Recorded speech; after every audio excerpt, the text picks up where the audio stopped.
औज़ुबिल्लाहिमिनश्शैतानिर्रजीम बिस्मिल्लाहिर्रहमानिर्रहीम। Natural history of disease transmission का ये लास्ट वीडियो लेक्चर है। इंशाल्लाह इस वीडियो लेक्चर में इसके बाकी तमाम ऑब्जेक्टिव्स कंप्लीट हो जाएंगे। Clinical course of a disease, pre and post disease stages. Aetiological phase में क्या होता है कि एक होस्ट जो है वो किसी भी डिजीज़ के लिए ससेप्टेबल हो जाता है, यानी कि उसकी एनवायरमेंटल जो लाइफस्टाइल हो, उसकी सोशल और एनवायरमेंटल लाइफस्टाइल वीक होने की वजह से, पर्सनल फैक्टर्स की वीक होने की वजह से वो किसी भी डिजीज़ के लिए ससेप्टेबल हो जाता है। Etiology factors are those factors which cause or initiate a disease. It means etiology, why the disease happens. तो जब डिज़ीज़ जो है किसी भी बंदे को कोई डिज़ीज़ लग जाती है तो प्री क्लिनिकल फेज़ में क्या हो जाता है कि उसकी बॉडी में पैथोलॉजिकल चेंजेस जो हैं वो स्टार्ट हो जाती हैं। यहाँ से जो है इम्पेयरमेंट जो है वो स्टार्ट हो जाती हैं, यानी कि बॉडी का कोई फंक्शन जो है वो आहिस्ता-आहिस्ता एबनॉर्मलिटी की तरफ जा रहा होता है, बट ये पेशेंट को अभी पता नहीं होता।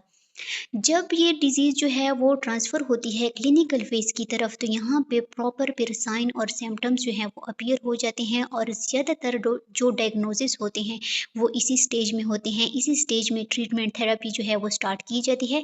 थेरेपी मीन जो टूल्स वगैरह यूज़ किए जाते हैं, और ट्रीटमेंट का मतलब है जो ओवरऑल जो डिज़ीज़ से रिलेटेड जितना प्लान बनाया जाता है तो वो ट्रीटमेंट में आता है। और यहाँ से जो इनिशियल आउटकम जो है, या तो पेशेंट जो है उसको कंप्लीट रिकवरी मिल जाती है, या उसको जो है उसकी डिज़ीज़ आगे प्रोग्रेस कर रही होती है, पोस्ट क्लिनिकल फेज़ की तरफ उसकी डिज़ीज़ आ जाती है। और पोस्ट क्लिनिकल फेज़ में क्या हो जाता है कि वो बंदा हैंडीकैप की तरफ चला जाता है, यानी कि जॉब ना कर सकना वगैरह। एड में भी वही चीज़ें दोबारा रिपीट हो रही हैं। स्टिमुलस टू द होस्ट, यानी कि डिजीज़ का स्टार्ट पॉइंट, जब होस्ट, एजेंट और इन्वायरमेंट एक दूसरे के साथ इंटरेक्ट करते हैं तो तब डिजीज़ जो है वो स्टार्ट हो जाती है। प्री पैथोजेनेसिस, यानी कि जब जो है डिजीज़ आई ही नहीं होती, तो यहाँ पे जो प्रिवेंशन दी जाती है ये प्राइमरी लेवल की प्रिवेंशन होती है, यानी कि वैक्सीनेशन वगैरह का इस्तेमाल, प्रॉपर हाइजीन वगैरह का इस्तेमाल करना। जब डिजीज़ आ जाती है एक होस्ट में तो तब होस्ट का क्या रिएक्शन होता है, तो यहाँ पे लेटेंट पीरियड का मतलब ये है प्री सिम्प्टोमेटिक, यानी कि इन्फेक्शन से लेकर इन्फेक्शियस बनाने तक का जो टाइम होता है तो ये लेटेंट पीरियड कहलाता है। तो यहाँ पे जब साइन और सिम्टम्स अपीयर नहीं होते लेकिन पैथोलॉजिकल चेंजेस जो हैं वो बॉडी में आ रही होती हैं, तो ये जो केयर दी जाती है ये सेकेंडरी लेवल की केयर होती है। और फिर क्या होता है कि डिजीज़ के जब साइन और सिम्टम जो है प्रॉपर तरीके से अपीयर हो जाते हैं तो तब जो केयर दी जाती है तो ये भी सेकेंडरी लेवल की केयर हो जाती है। तो ये भी सेकेंडरी लेवल की केयर कहलाती है, यानी कि ये पीरियड ऑफ पैथोजेनेसिस का पीरियड होता है। तो थर्ड स्टेज में क्या होता है कि डिजीज़ जो है वो इतनी जो है फैल जाती है कि बंदा जो है वो डिसेबल हो जाता है। तो यहाँ पे जो यानी कि वो डेली लाइफ की एक्टिविटी सही तरीके से परफॉर्म करने के काबिल नहीं होता, तो यहाँ पे जो केयर दी जाती है ये टर्शियरी लेवल की केयर होती है। तो रिकवरी में क्या होता है कि या तो बंदा जो है वो बिल्कुल जो है ठीक हो जाता है, या जो है उसमें कुछ जो है डिफेक्ट्स बाकी रहते हैं। नेक्स्ट स्लाइड में क्या है, latent period, the time interval from infection to develop of infectiousness, यानी कि इन्फेक्शन से लेकर इन्फेक्शियस बनाने तक का जो टाइम होता है तो वो लेटेंट पीरियड कहलाता है। इन्फेक्शियस पीरियड क्या होता है कि जिसमें होस्ट इज एबल होता है कि वो इनदर ससेप्टेबल होस्ट को इन्फेक्ट कर लेता है। नॉन इन्फेक्शियस पीरियड में क्या होता है कि होस्ट इज एबल नहीं होता कि वो इनदर पर्सन में डिजीज को ट्रांसमिट कर सके। इंक्यूबेशन पीरियड, यानी कि इन्फेक्शन से लेकर साइन और सिम्टम के अपीयर होने तक का जो ड्यूरेशन होता है ये इंक्यूबेशन पीरियड कहलाता है। द एपिडेमियोलॉजिक अप्रोच, तो एपिडेमियोलॉजिक अप्रोच में तीन चीज़ें हैं, counts, divides and compares. Counts में क्या है, केसेस को काउंट करता है टाइम के साथ, प्लेस और पर्सन के हिसाब से। डिवाइड्स, केसेस को डिनोमिनेटर से डिवाइड करता है रेट निकालने के लिए। कंपेयर, रेट को टाइम से रेट को टाइम के साथ डिफरेंट ग्रुप्स के दरमियान कंपेयर करता है। इस स्लाइड में क्या है कि सबसे पहले एपिडेमियोलॉजिस्ट केस डिफिनीशन बनाता है, यानी केस किसे कहते हैं। इसी डिफिनीशन की मदद से पेशेंट्स को आइडेंटिफाई करता है और उनका डेटा कलेक्ट किया जाता है। फिर उसके बाद क्या किया जाता है कि डिस्क्रिप्टिव एपिडेमियोलॉजी की जाती है, यानी कि डिजीज़ किस जगह पे आई है, किस टाइम डिजीज़ जो है आई है और किस जगह पे आई है और किस टाइप के लोगों को अफेक्ट किया है।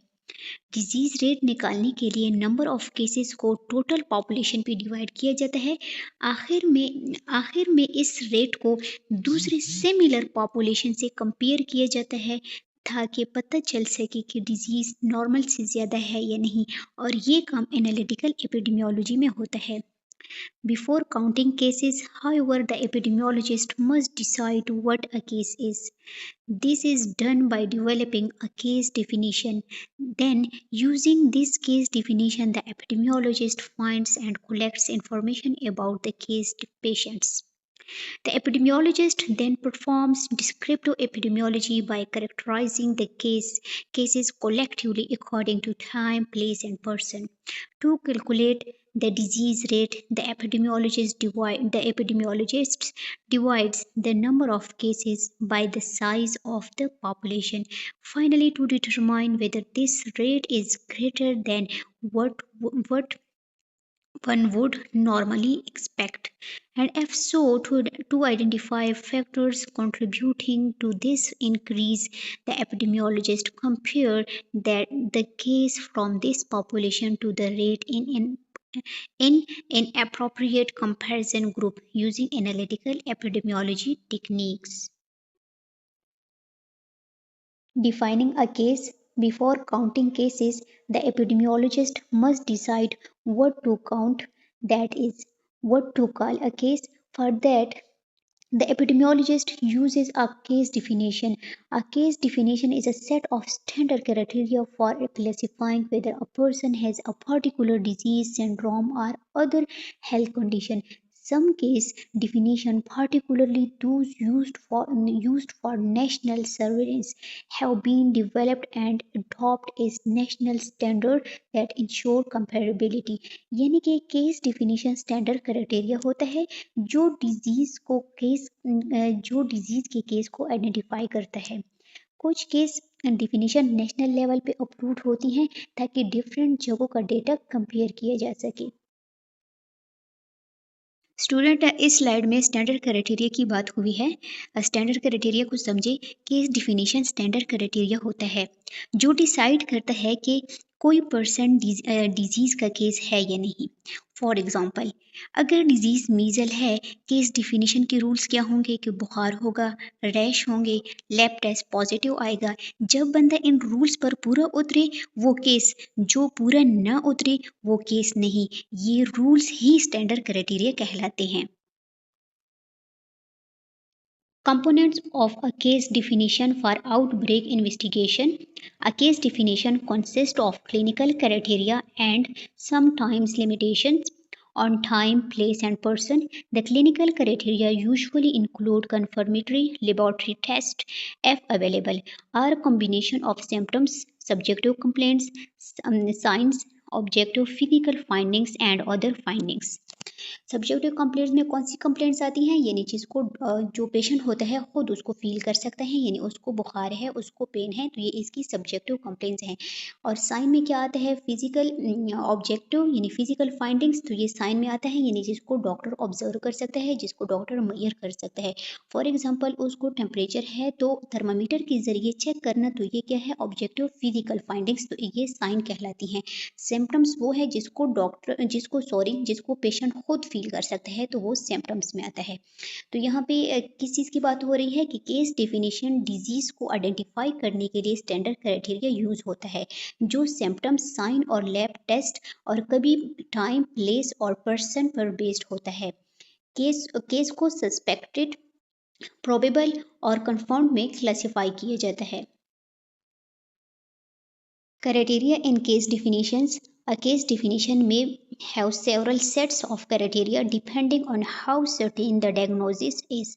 For example, during an investigation of a possible case or outbreak of measles, a person with a fever and rash might be classified as having a suspected Probable or confirmed case of measles depending on what evidence of measles is present. Suspected any febrile illness accompanied by rash.